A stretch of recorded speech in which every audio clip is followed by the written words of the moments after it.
Hello दोस्तों, class 11th chemistry में आपका बहुत बहुत स्वागत है। मेरे भाई, आज की वीडियो में हम पढ़ेंगे मूल संकल्पना, मूल कॉन्सेप्ट।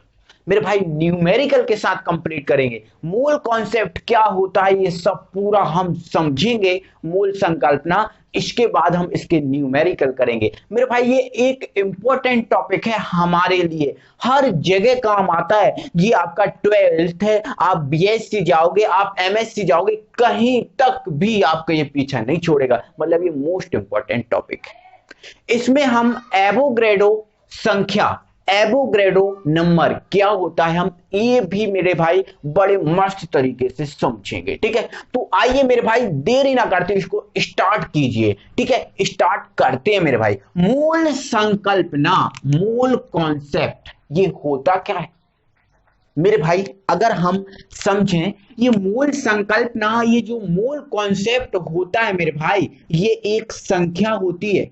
क्या होती है? ये एक संख्या होती है। इस संख्या को ही हम बोलते हैं मूल संकल्पना। अब बात तो ये है, ये किसकी संख्या होती है? बात तो ये है। तो मेरे भाई, ये जो अणु होते हैं या जो परमाणु होते हैं, ठीक है, या फिर क्या होते हैं, आयन होते हैं। ठीक है, क्या होते हैं? आयन। ठीक है, तो अणु, परमाणु एवं आयन की जो संख्या होती है, उन संख्या को ही हम बोलते हैं मूल संकल्पना, मूल कॉन्सेप्ट।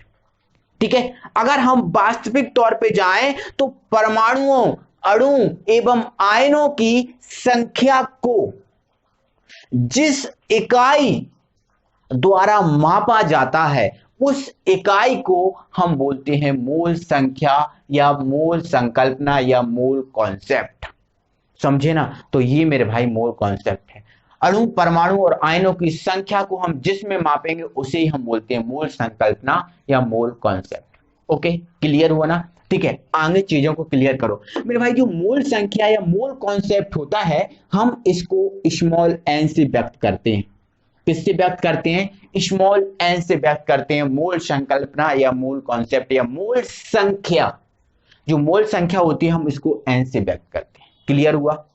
अब मेरे भाई, जो आपको आगे बता दूं कि जो एक मोल होता है, इस एक मोल की वैल्यू आपको बड़ी इंपॉर्टेंट चीज है। तो मेरे भाई, एक मोल की जो वैल्यू होती है, उस वैल्यू की जो मान है वो है 6.023 इंटू 10⁻23। ये जो है ना, एक मोल की वैल्यू है। मतलब इसका ये है, अगर बोल दिया जाए 1 ग्राम परमाणु, 1 ग्राम परमाणु में कितने आयन, सॉरी, 1 ग्राम परमाणु में कितने परमाणु, अगर बोल दिया जाए तो आपका सीधा साधा आंसर रहेगा 6.023 इंटू 10⁻23। आपसे बोल दिया जाए कि 1 ग्राम अणु में कितने आयन, तो आपका सीधा साधा आंसर रहेगा 6.023 इंटू 10⁻23। आपसे बोल दिया जाए 1 ग्राम आयन, 1 ग्राम आयन में कितने आयन, तो आपका डायरेक्ट आंसर रह जाएगा 6.023 इंटू 10⁻23। मतलब 1 ग्राम परमाणु, 1 ग्राम अणु और 1 ग्राम आयन में जो एक मोल की वैल्यू होती है, उतने परमाणु, अणु या फिर आयन होते हैं। क्लियर हुआ ना मेरे भाई? कोई प्रॉब्लम तो नहीं है मेरे भाई? यहां तक कोई प्रॉब्लम नहीं होगी मेरे भाई। आपको बहुत अच्छी चीजें से चीजों को क्लियर कर रहा हूं। आगे समझो। आगे मेरे भाई, बात ये है कि एक मोल की जो वैल्यू ये होती है 6.023 इंटू 10⁻3, यही जो वैल्यू होती है वो होती है एवोग्रेडो संख्या की। किसकी वैल्यू संख्या होती, किसकी मान होता है? एवोग्रेडो संख्या। एवोग्रेडो संख्या का मान होता है। जो आपका एक मोल का मान होता है, उसको ही हम एवोग्रेडो संख्या का मान कहते हैं। इतना तो क्लियर हुआ। अब ये एवोग्रेडो संख्या क्या होती है? बात तो ये भी है। बात तो ये भी है। तो मेरे भाई परिभाषा हम निकाल चुके हैं, हम सीख चुके हैं मोल कॉन्सेप्ट में क्या होता है समझो। 1 ग्राम परमाणु या 1 ग्राम अणु या 1 ग्राम आयन में परमाणु अणु या आयन की जो संख्या होती है उस संख्या को ही हम बोलते हैं एवोगैड्रो संख्या। मैंने क्या बोला? मैंने ये बोला कि 1 ग्राम परमाणु, 1 ग्राम अणु या 1 ग्राम आयन में जितने परमाणु अणु या आयन होते हैं उसे हम बोलते हैं एवोगैड्रो संख्या। क्लियर हुआ? कोई प्रॉब्लम तो नहीं है? ये भी आपको कॉपी में लिखना है, ठीक है। अब देखो इसकी हम 3 परिभाषा अलग अलग बनाते हैं। 1 ग्राम परमाणु में उपस्थित परमाणुओं की संख्या को एवोगैड्रो संख्या कहते हैं, एक परिभाषा। 1 ग्राम अणु में उपस्थित अणुओं की संख्या को एवोगैड्रो संख्या कहते हैं, 2 परिभाषा। 1 ग्राम आयन में उपस्थित आयनों को एवोगैड्रो संख्या कहते हैं, 3 परिभाषाएं। 3 परिभाषा देखो, मैंने पहले तीनों को एक परिभाषा में डाला था और फिर अलग अलग। कुछ भी लिखो आप, कोई भी परिभाषा लिख लो, आपका आंसर सही रहेगा। आगे समझो मेरे भाई, जो एवोगैड्रो संख्या होता है, इस एवोगैड्रो संख्या को हम Na से व्यक्त करते हैं। किससे व्यक्त करते हैं? Na से व्यक्त करते हैं इस एवोगैड्रो संख्या को। n बड़ा a छोटा रहना चाहिए साइज में, बाकी है तो दोनों कैपिटल ही। ओके, ये आपको लिखना है कि इसे Na से व्यक्त करते हैं। एवोगैड्रो का a नंबर, संख्या को नंबर बोलते हैं, तो नंबर का n, तो इसको Na से व्यक्त करते हैं। अब इसका मान कितना होता है मेरे भाई? तो ये जो है ना, जो 1 मोल की जो वैल्यू होती है वही एवोगैड्रो संख्या की जो ना वैल्यू होती है। आप अच्छे से मेरे भाई नोट्स बनाइए और नोट्स में आप लिखिए। समझ गए ना एवोगैड्रो संख्या क्या होती है? चलो वापस से आ जाओ आप मोल कॉन्सेप्ट पे, ठीक है। तो ये आपका मोल कॉन्सेप्ट और 1 मोल की वैल्यू ये होती है, और आपको ये चीजें आपको बताई दी। 1 ग्राम परमाणु है तो उसमें इतने होंगे परमाणु, 1 ग्राम अणु है तो उसमें इतने, 1 ग्राम आयन होंगे तो उसमें इसमें इतने। क्लियर हुआ ना? अब हम आगे बढ़ते हैं और हम ये चीज देखेंगे कि जो मोल है, मोल संख्या है, इस मोल संख्या का फॉर्मूला क्या होता है, क्या फॉर्मूला है, ठीक है। चलो चलो इसको हटा देते हैं और उस पे पहुंच जाते हैं हम डायरेक्ट, फिर हम इसके न्यूमेरिकल भी करेंगे, ठीक है। तो यहां से हमारी 2 चीजें तो समझ गए हैं, मूल संकल्पना, एवोगैड्रो संख्या, ठीक है। अब आगे बात करें मेरे भाई, जो मोल संख्या होता है, क्या बोला मैंने, जो आपका मोल संख्या होता है, ठीक है, मोल संख्या, इसका जो फॉर्मूला होता है वो होता है पदार्थ का भार। क्या? पदार्थ का भार, पदार्थ का भार वटे पदार्थ का अणु भार।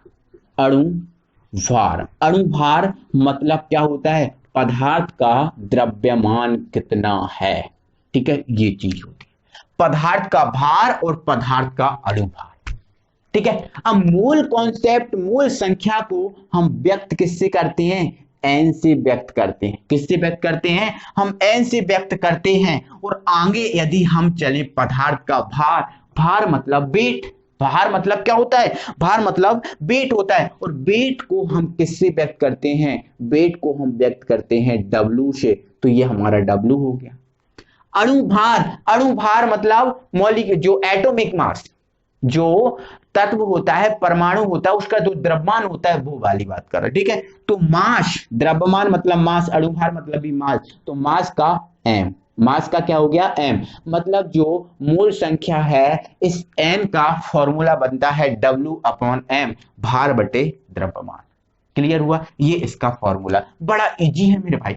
अब ये तो हम चीजें समझ गए, मोल कॉन्सेप्ट क्या होता है, इसकी वैल्यू कितनी होती है, इसका सूत्र क्या होता है, ये सब समझ गए, कोई प्रॉब्लम नहीं है। अब हम आते हैं इसके न्यूमेरिकल पे, ठीक है। तो हमारा न्यूमेरिकल है, देखो हमारा पहला न्यूमेरिकल आपके लिए, आपका आंसर आना चाहिए आपका। हमारा पहला न्यूमेरिकल है, हम आपसे बोल रहे हैं कि 1 मोल हाइड्रोजन, 1 मोल हाइड्रोजन में कितने अणु हैं या फिर कितने परमाणु हैं, ठीक है।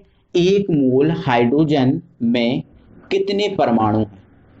ठीक है, कितने परमाणु, ठीक है आपसे ये बोला है, 1 मोल हाइड्रोजन का बोला है। तो मेरे भाई यहां से इसने खुद बोल दिया 1 मोल हाइड्रोजन, हाइड्रोजन को आपको कितना लेना है, 1 मोल, और इसमें परमाणुओं की संख्या कितनी होगी, तो मेरे भाई 1 मोल की वैल्यू कितनी होती है, 1 मोल की वैल्यू होती है 6.023 इंटू 10⁻23।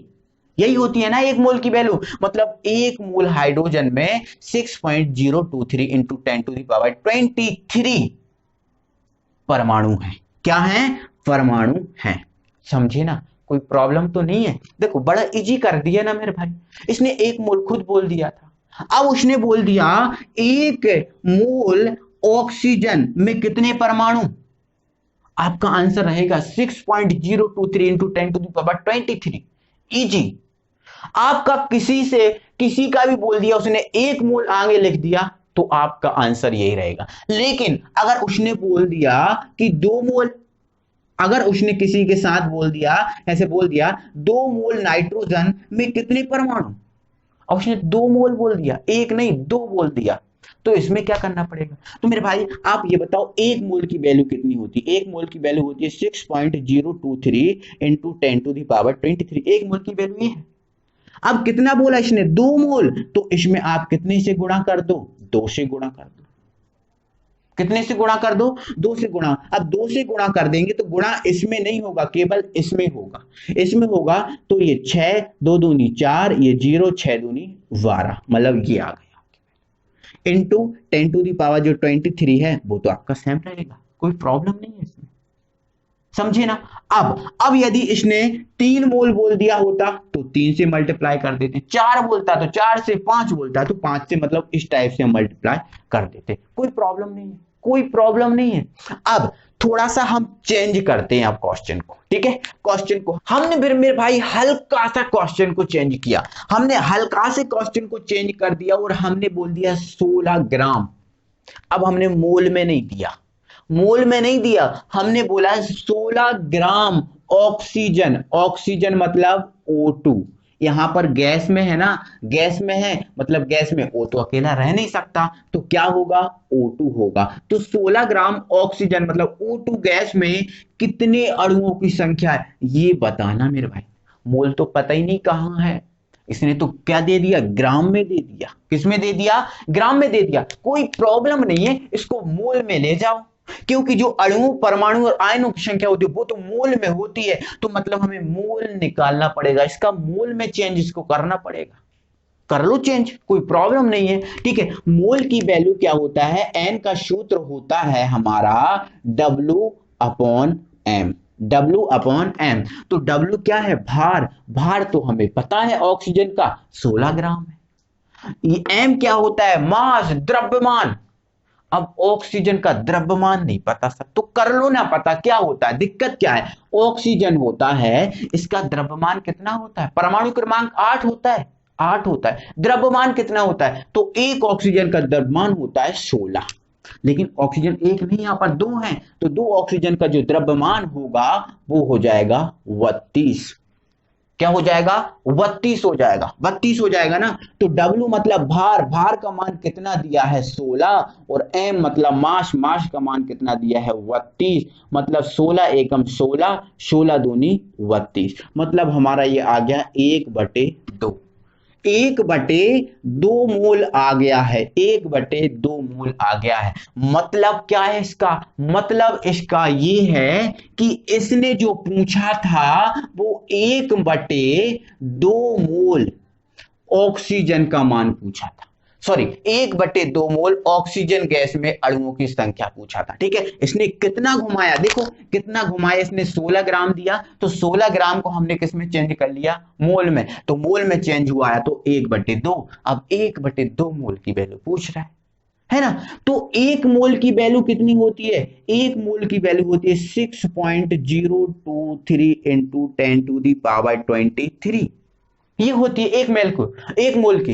लेकिन उसने कितना बोला, 1/2 मोल, 1/2 मोल, तो हम इसमें कितने से गुणा कर देंगे, 1/2 से, 1/2 से। अब 1/2 से गुणा करेंगे तो ये तो बटे में आ गया, बटे में आ गया मतलब ये कटेगा, मतलब ये कटेगा। अब ये कटेगा तो 2 एकम 2, 2 तिया 6, दशमलव का दशमलव रहने दो, जीरो का जीरो रहने दो, 2 एकम 2। यहां ये कितनी बार कटेगा? एक बार, तो 2 एकम 2, जो बचा उसको छोड़ दो। ये तो कटेगा नहीं क्योंकि ये पावर वाला नहीं कटता, ठीक है। तो हमारा आंसर कितना आ गया? 3.011 इंटू 10 टू दी पावर 23। मतलब 16 ग्राम ऑक्सीजन गैस में अणुओं की संख्या कितनी है? ये है। समझे? कोई प्रॉब्लम नहीं है। पहले जो ग्राम में दिया है तो उसको मोल में चेंज कर लो, दिक्कत नहीं है मेरे भाई, बिल्कुल भी दिक्कत हमें नहीं पड़ेगी, ठीक है। चलो हम अगला क्वेश्चन यहीं पर इसी में चेंज कर रहे हैं, इसको हम हटा देते हैं। हम अगला क्वेश्चन इसी में चेंज कर रहे हैं, समझ गए ना? ये तो मेरे भाई स्क्रीनशॉट लेना तो जल्दी से आप ले लो, कोई प्रॉब्लम नहीं, ठीक है। चलो हम क्वेश्चन को चेंज कर रहे हैं और हमारा ये जो अगला क्वेश्चन है वो हमसे बोल रहा है कि 14 ग्राम नाइट्रोजन गैस मतलब N2 गैस में अणुओं की संख्या बताओ। अणुओं की संख्या समझ गए ना? तो इसको देखो इजीली, हम जो हमने ऐसा किया था ना, बिल्कुल ये ऐसा ही सॉल्व हो जाएगा, प्रॉब्लम नहीं है, कर लेंगे, ठीक है। देखो इसने बोला 14 ग्राम, मतलब W का मान कितना है? 14। अब M का मान कितना है ये हमें पता करना है। M का मान, तो M नाइट्रोजन का एक परमाणु क्रमांक 7, भार कितना होता है? 14, लेकिन 2 नाइट्रोजन है तो 14 दूनी कितना हो जाएगा? 28, ठीक है। इसका मान W का मान 14 और इसका मान 28, मतलब 14 दूनी 28, मतलब 1/2 मोल। मतलब इसने सीधी सादी जो क्वेश्चन पूछा था वो पूछा था कि 1/2 मोल नाइट्रोजन गैस में अणुओं की संख्या कितनी, बस सिंपल है। मोल की वैल्यू होती है 6.023 इंटू 10 टू दी पावर 23, लेकिन 1/2 मोल है तो 1/2 से हम क्या कर देंगे इसमें गुणा, तो 2 तिया 6.0, 2 एकम 2, 2 एकम 2, 3.011 into 10 to the power 23, simple, कोई प्रॉब्लम नहीं है, ठीक है। समझ गए ना? तो इस टाइप से मेरे भाई क्वेश्चंस को करना है, किसी प्रकार का भी क्वेश्चन आए उसको समझिए, आप ध्यान से करिए। तो मेरे भाई हमारा ये मोल कॉन्सेप्ट था विद न्यूमेरिकल, हमने इसको कंप्लीट किया है। आई होप कि आपको पूरा अच्छे से समझ में आया होगा। तो मेरे भाई मैंने पूरी वीडियो में आपसे लाइक करने को नहीं बोला, तो मेरे भाई वीडियो को दिल से लाइक कीजिए, अपने दोस्तों में शेयर कर दीजिए, भयंकर तरीके से फैला दीजिए, और मिलते हैं अगली वीडियो में। Thank you very much, bye bye.